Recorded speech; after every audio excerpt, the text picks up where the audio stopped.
उसकी वजह यह है कि मुझे ये बात अंडरस्टैंड मेरी समझ में आई है कि बच्चों की तरबियत के सिलसिले में जो पीक टाइम है वो 7 साल की उम्र में ख़त्म हो जाता है, इंसिडेंटली और अनफॉर्चुनेटली। जितने वालिदैन शिकायत करते हैं ना कि मेरा बच्चा यूँ करता है, मेरा बच्चा यूँ नहीं करता, उसको सियासी जिम्मेदारी नहीं है, उसको माँ का कोई एहसास नहीं है, वो छोटी बहन को थप्पड़ मारता है, पढ़ता नहीं है, उन सब की बुनियादें हमने 7 साल की उम्र में रख दी होती हैं।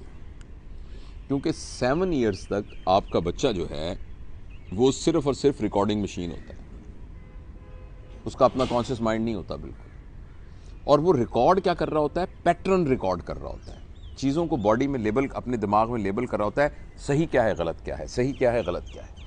और सही गलत के लिए जो उसका फिल्टर है ना, वो उसकी माँ और उसके बाप होते हैं। लिहाजा एक कोई भी इवेंट हुआ है तो वो माँ की तरफ देखेगा।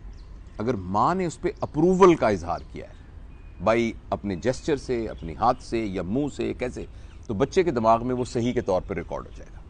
अगर माँ हर वक्त नुकरानी को थप्पड़ मारती है, नुकरानी को डांटती है, नुकरानी को कहती है तुम फजूल औरत हो, तुम गंदी औरत हो, तुम गलत औरत हो, ये करती, वो उसके साथ कैटेगरी नहीं बनाएगा, वो ये कहेगा ये ही दुरुस्त है, ये ही दुरुस्त है। तो वो अब उसके अंदर पैटर्न डेवलप हो गए। लिहाजा जब 7 साल के बाद आपने एक टेप रिकॉर्डर में रिकॉर्ड करते रहे, अब टेप रिकॉर्डर के वो नीचे से एक डंडा से उसको तोड़ देते थे, तो अब नया रिकॉर्डिंग नहीं हो सकती थी। अब तकरीबन 7 साल की में रिकॉर्डिंग बंद हो गई। अब जब भी आप प्ले करेंगे वही गाना लगेगा जो आपने रिकॉर्ड किया है। अगर उसने गाना किया है तो गाना बजेगा, अगर कोई तकरीर की है तो तकरीर बजेगी, अगर कुछ भी आपने किया वो बजेगा। तो इसलिए जो हमारे बड़े बच्चे अभी कर रहे होते हैं उसकी पीछे रूट कॉज वही 7 साल की होती है। अच्छा, अब आप कहें फिर तो हम बस मर गए, फिर तो हम क्या करें, लेकिन उसमें एक रे ऑफ होप है। वो ये है कि ये जो बार बार हम कर रहे हैं ये अल्लाह ताला की तरफ से बड़ी मेहरबानी है। इसलिए कि अगर बच्चे के अंदर कॉन्शियस उसी वक्त से डेवलप हो जाए और वो अपने कॉन्शियस को यूज़ करके काम करना चाहे, तो हमारा कॉन्शियस ब्रेन बहुत स्लो है, क्योंकि हमारे कॉन्शियस ब्रेन ने किसी यानी उसका ऑलरेडी प्रोग्राम है ही कोई नहीं, उसने पहले एक नया प्रोग्राम राइट करना है, उस नए प्रोग्राम को एग्जीक्यूट करना है और उसको फिर आगे प्ले करना है। मेरी बात समझ रहे ना? तो ये तो इतना स्लो है और कॉग्निटिव एनर्जी इतनी हमारी लग जाए कि हम तो अगले दिन पागल हो जाएं। तो 7 साल की उम्र तक 95% जिंदगी के कामों के लिए प्रोग्राम लिखे जा चुके होते हैं। So most of our work actually does not require cognitive energy, वो हम बगैर अटेंशन के ही अपने ऑटोमेशन में करते जाते हैं। लेकिन अल्लाह पाक ने एक विंडो छोटी सी रखी हुई है, वो विंडो है कॉन्शियस माइंड। 95% माइंड का नाम है habit mind, pre condition mind, programmed mind, और 5% माइंड का नाम है कॉन्शियस माइंड।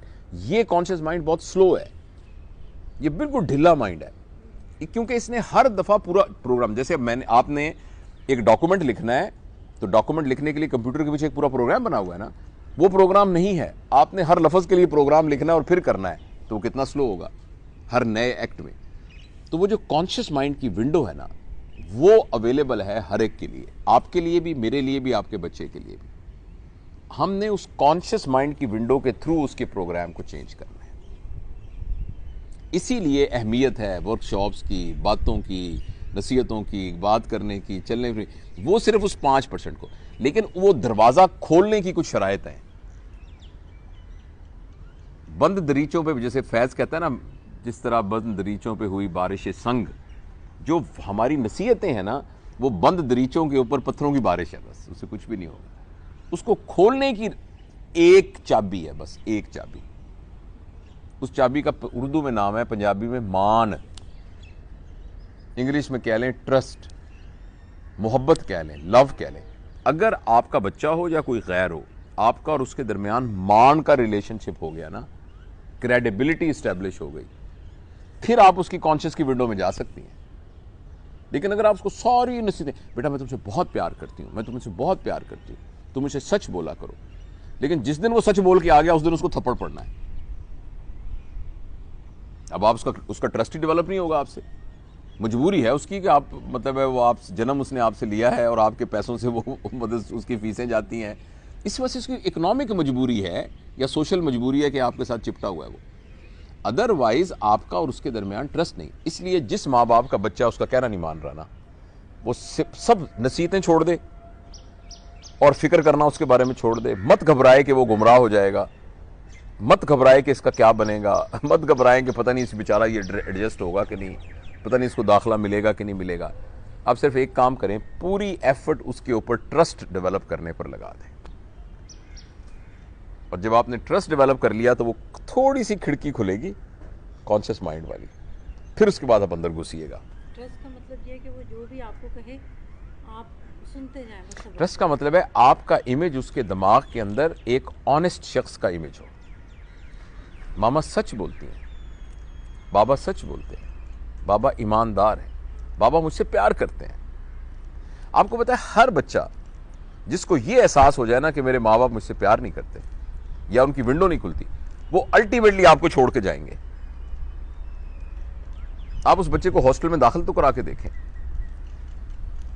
तो घर ही नहीं वापस आएगा। आप थोड़ा सा कह दें जाओ तुम्हारे दोस्त आए घूमने फिरने चले जाओ, वो वापस नहीं आएगा। आ रहा हूं अभी बेटा, घंटा हो गया है, मम्मा मैं आ रहा हूं, 2 घंटे हो गए बेटा।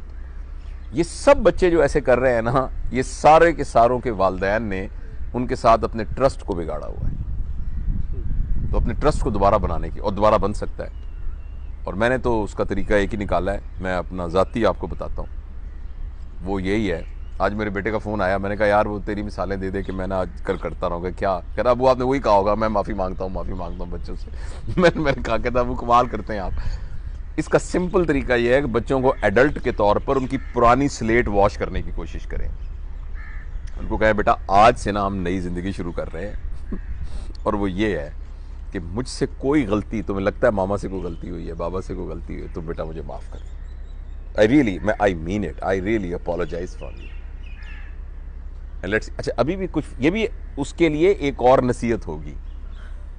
ही विल ट्रीट इट और she will treat it as an another चालाकी आपके पार्ट पर। अब आपने इसको साबित भी करना है। अभी आपने माफी मांगी है, शाम को फिर कपड़े गंदे क्यों रखे थे, शर्म नहीं आती, तुम्हें बदबू आ रही है तुम्हारे कपड़ों में से, फिर गेम खेल रहे हो, तो थोड़ी देर की तरह तो तहम्मुल से उसको ना वो करना पड़ेगा। तो ये तो, और कोई बात आप इसके अलावा कोई और बात पूछना चाहें अगर मुझे आती हो तो?